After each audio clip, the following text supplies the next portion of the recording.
এই মুহূর্তে দাঁড়িয়ে কেন্দ্রের রাজনীতিতে সবথেকে বেশি আলোচনা কি নিয়ে হচ্ছে বলুন তো? সবথেকে বেশি আলোচনা হচ্ছে নরেন্দ্র মোদীর একের পর এক অ্যাক্টিভিটি নিয়ে। কিরকম সেই অ্যাক্টিভিটি? প্রথমেই যে অ্যাক্টিভিটিটা নিয়ে সবথেকে বেশি আলোচনা হচ্ছে সেটা হচ্ছে যে উনি আমেরিকা ছেড়ে চীনে যাচ্ছেন বৈঠক করতে, অর্থাৎ ট্রাম্পের গলা ছেড়ে একেবারে শি জিনপিং এর গলায় ঝুলে পড়ছেন, সেখানে গিয়ে মিটিং করছেন। আবার চীন থেকে ফিরে এসে 33টা ওষুধের এবং অন্যান্য যে সমস্ত বিমাগুলো রয়েছে তাদের জিএসটি 0 করে দিচ্ছেন, অনেক ক্ষেত্রে অনেক ওষুধের জিএসটি কমিয়ে দিচ্ছেন। তারপর উনি কি করছেন? তারপর ধরুন ইসরায়েলের সাপোর্ট ছেড়ে হঠাৎ করেই প্যালেস্তাইনকে স্বতন্ত্র রাষ্ট্র ঘোষণার যে দাবি সেখানে ভোট দিচ্ছেন। তারপর কি করছেন? তারপর উনি মণিপুরে চলে যাচ্ছেন। এই যে একের পর এক অ্যাক্টিভিটি, যেগুলো বামেদের প্রথম দিন থেকে দাবি ছিল, সেই দাবিগুলো একের পর এক উনি ফুলফিল করছেন। হঠাৎ করে কেন এগুলো করছেন? কেন হঠাৎ করে নরেন্দ্র মোদী তিনি যে নীতি 2014 সালের পর থেকে ভারতবর্ষের জন্য নিয়ে আসছেন সেখান থেকে 180 ডিগ্রি কেন ঘুরে যাচ্ছেন? এমনি এমনি কি ঘুরে যাচ্ছেন?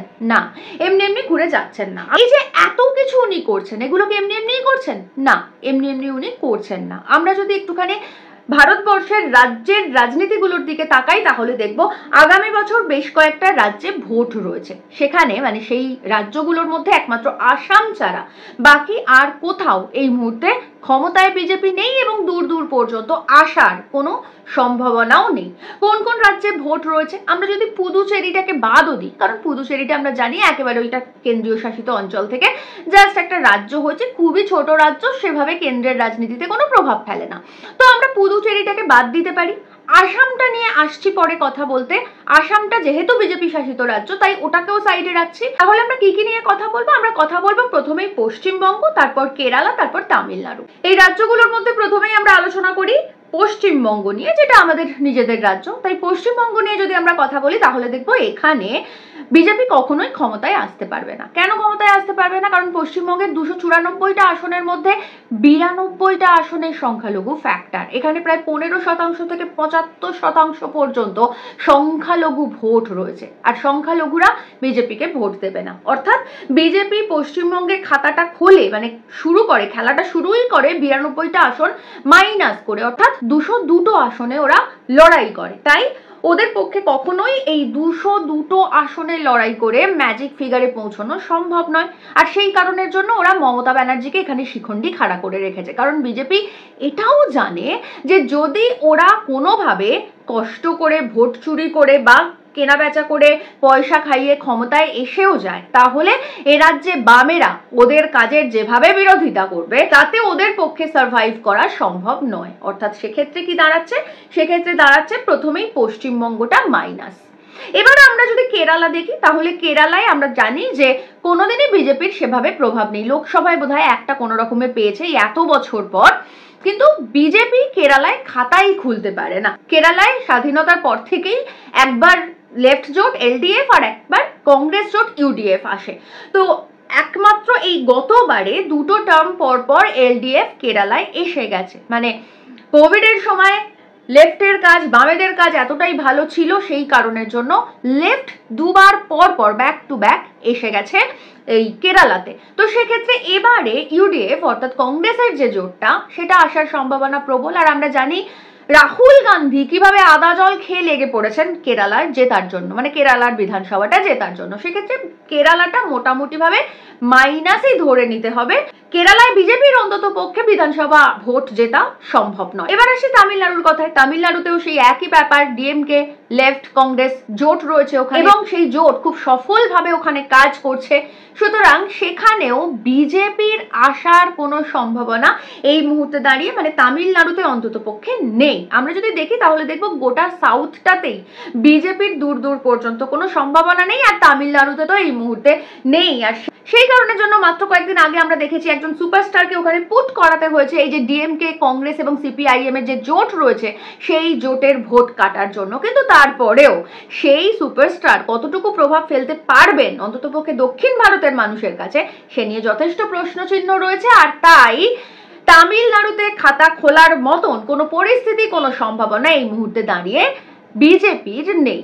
এবার তাহলে বাকি থাকলো কোন দুটো? বাকি থাকলো অসম আর বিহার। আমরা যদি অসমের দিকে তাকাই তাহলে দেখব সেখানে হিমন্ত বিশ্ব শর্মা এই মুহূর্তে প্রচন্ডভাবে চাপে রয়েছে, কারণ প্রত্যেক দিন বিভিন্ন কারণে সেখানে আন্দোলন হচ্ছে, আদিবাসীদের আন্দোলন হচ্ছে এসসি এসটির দাবিতে। এছাড়াও অসন্তোষ প্রায় মাথা চাড়া দিয়েছে সিএএ এনআরসি কে কেন্দ্র করে, এবং সেখানে অসংখ্য বাঙালিরা রয়েছেন যে বাঙালিরা প্রচন্ড চাপের মধ্যে রয়েছেন। আমরা জানি ডিটেনশন ক্যাম্পে ওনাদের রাখা হয়েছিল। তো সব মিলিয়ে অসমের পরিস্থিতি এই মুহূর্তে যথেষ্ট উত্তপ্ত, এটা বলাই বাহুল্য, কারণ প্রত্যেক দিন কোনো না কোনো কারণে অসমের মানুষ হিমন্ত বিশ্ব শর্মার বিরুদ্ধে আন্দোলনে নামছেন।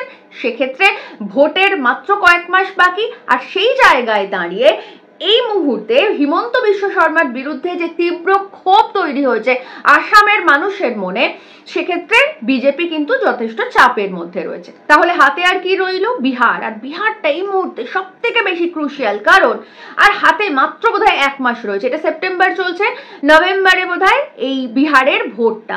তো এই মুহূর্তে দাঁড়িয়ে আমরা যদি বিহারের পরিস্থিতি দেখি তাহলে সেখানে দেখব ইন্ডিয়া জোট সেখানে এতটাই সফল, এবং এই যে মোদির বিরুদ্ধে ভোট চোর গদি ছোড় এই যে স্লোগান, সেটা এতটাই হিট। এই যে শুরুতেই যেমন বললাম যে মণিপুর গিয়েছিলেন প্রধানমন্ত্রী নরেন্দ্র মোদী, সেখানে গিয়েও কিন্তু মণিপুরবাসীর মুখে ওনাকে শুনতে হয়েছে যে ভোট চোর গদি ছোড়। তো এই ভোট চোর গদি ছোড় এই স্লোগান এত বেশি পপুলার হয়েছে গোটা বিহার জুড়ে, বলতে গেলে গোটা দেশ জুড়ে। সেক্ষেত্রে কিন্তু বিহারের যথেষ্ট চাপ রয়েছে বিজেপি, এবং একই সঙ্গে আমরা দেখতে পাচ্ছি সেখানে আরবিরা কেমন ভাবে বিজেপির বিরুদ্ধে মতামত দিচ্ছে। তারা রীতিমতন মিছিল করছেন এবং বিজেপির বিরুদ্ধে কথা বলছেন। এবং তার সঙ্গে আরো যেটা গুরুত্বপূর্ণ সেটা হচ্ছে নীতিশ কুমার। এমনিতেই নীতিশ কুমারকে আমরা জানি যে পাল্টুরাম, যখন তখন যেখানে সেখানে উনি পাল্টি খেয়ে যান। আর এই মুহূর্তে দাঁড়িয়ে মোদিজির সঙ্গে নীতিশের সম্পর্কটা কিন্তু একদমই কাজের নয়, মানে জুতের নয় আর কি, খুবই টলমলো অবস্থা। তার উপরে এই মাত্র কয়েকদিন আগে এই মোদিজির মাকে খুব খারাপ কথা বলা হয়েছে, সেটার জন্য যে বন্ধ ডাকা হয়েছিল বিহারে, সেই বিহার বন্ধকে সমর্থন পর্যন্ত করেনি নীতিশের দল। অর্থাৎ বিহারেও কিন্তু বেশ কিছুটা চাপে রয়েছে বিজেপি। তাহলে আমরা কি দেখতে পাচ্ছি?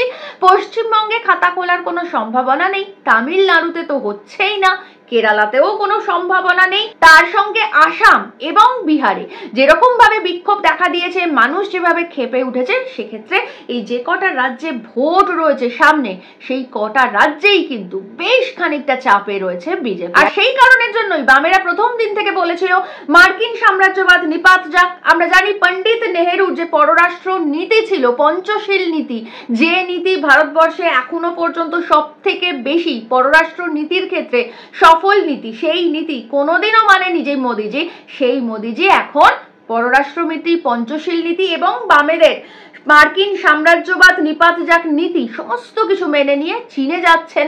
যে বামেরা প্রথম দিন থেকে প্যালেস্তাইনের পক্ষে, যে ভারতবর্ষ প্রথম দিন থেকে প্যালেস্তাইনের পক্ষে, মোদিজি প্রথমে মানেনি, ইসরায়েলকে সাপোর্ট করেছিল কারণ ওখানে আদানির পোর্ট রয়েছে বলে, কিন্তু সেই মোদিজি এখন প্যালেস্তাইনের পক্ষে ভোট দিচ্ছে। আর যে বামেরা এবং তার সঙ্গে অবশ্যই অন্যান্য বিরোধীরা মণিপুরে মোদিজিকে যাওয়ার জন্য এত চাপ দিচ্ছিল, সেই মোদিজি এখন বাধ্য হয়ে মণিপুরে পর্যন্ত যাচ্ছেন।